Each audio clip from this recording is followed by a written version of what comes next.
Hello दोस्तों, welcome to my channel passing Gyan. कैसे हैं आप? मुझे उम्मीद है आपको मेरे कॉन्सेप्ट समझ में आ रहे होंगे अच्छी तरह। आज मैं आपको फिर से डिविजिबिलिटी रूल पार्ट 2 सिखाने जा रही हूँ।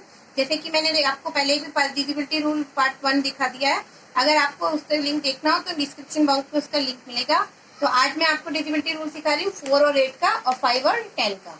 ठीक है, तो 4 का पहले डिविजिबिलिटी रूल का क्या रूल है कि उसके जो लास्ट के 2 डिजिट हैं वो एग्जैक्टली डिवाइडेड होने चाहिए 4 से।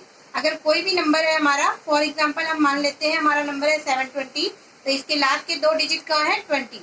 तो 20 हम 4 से डिवाइड करके देखेंगे कि वो एग्जैक्टली डिविजिबल हो रहा है कि नहीं हो रहा है।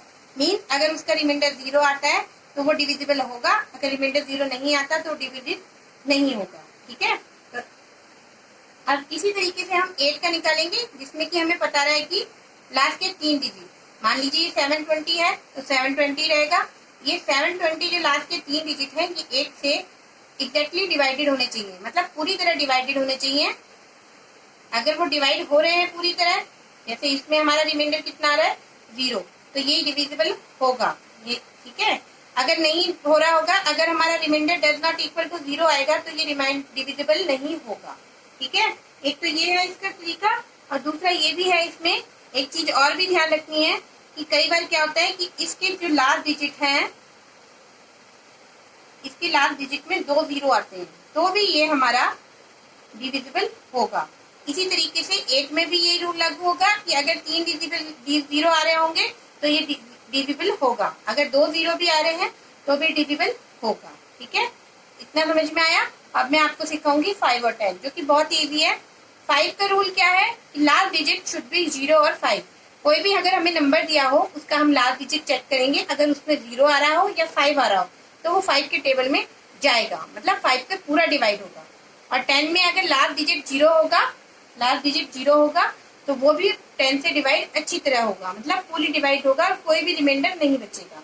ठीक है, तो अब जैसे हम फॉर एग्जाम्पल कोई भी नंबर ले लेते हैं, जैसे 985।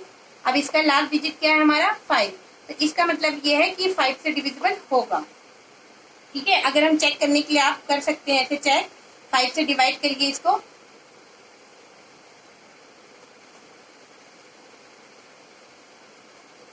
ये देखिए इसका रिमाइंडर कितना आ रहा है हमारा 0। तो हमें इससे पता चल गया कि ये डिविजिबल है 5 से, तो ये हमें करने की जरूरत ही नहीं पड़ेगी। तो हमें पहले ही पता चल जाएगा कि ये डिविजिबल बाय 5 है, क्योंकि इसका लास्ट डिजिट क्या है हमारा 5। ठीक है, अब अगर हम ऐसे ही कोई और डिजिट ले लेते हैं, मान लीजिए ऐसे, अब हमें ये चेक करना है कि इसका लास्ट डिजिट क्या है 0, तो ये भी 5 से डिविजिबल होगा, क्योंकि इसका लास्ट डिजिट क्या रहा है 0। ठीक है, अब अगर हमें 10 की डिविजिबिलिटी देखनी है, हमें 10 की डिविजिबिलिटी देखनी है, तो उसके लिए हमें क्या चाहिए, केवल लास्ट डिजिट। अगर लास्ट डिजिट हमारा 0 आ रहा है तो वो 10 से अच्छी तरह डिवाइड होगा, मीन्स वो 10 से डिविजिबल होगा। ठीक है, इतना समझ में आया। ये आपके डिविजिबल रूल एलसीएम निकालते वक्त या एचसीएफ निकालते वक्त बहुत हेल्पफुल होते हैं आपके लिए। ठीक है, इसीलिए ये बहुत जरूरी है, आपको प्रॉपरली अच्छी तरह आपको पता होना चाहिए कि ये कौन सा टेबल में आते हैं, कौन से टेबल में नहीं आते। नहीं तो आप इनकी हेल्प लिए बिना एलसीएम और एचसीएफ जैसी चीजें नहीं निकाल सकेंगे। ठीक है, इसीलिए आपको ये कॉन्सेप्ट बिल्कुल अच्छी तरह समझ में आना चाहिए। अब मुझे उम्मीद है कि आपको मेरा पार्ट 1 और पार्ट 2 तो अच्छी तरह समझ में आ गया होगा। ठीक है, अगर कोई भी आपको डाउट होता है तो आप कमेंट कीजिए, और अगर आपको मेरा ये वीडियो पसंद आया हो तो लाइक कीजिए, शेयर कीजिए, और मेरे चैनल को सब्सक्राइब करना ना भूलिए। Thank you.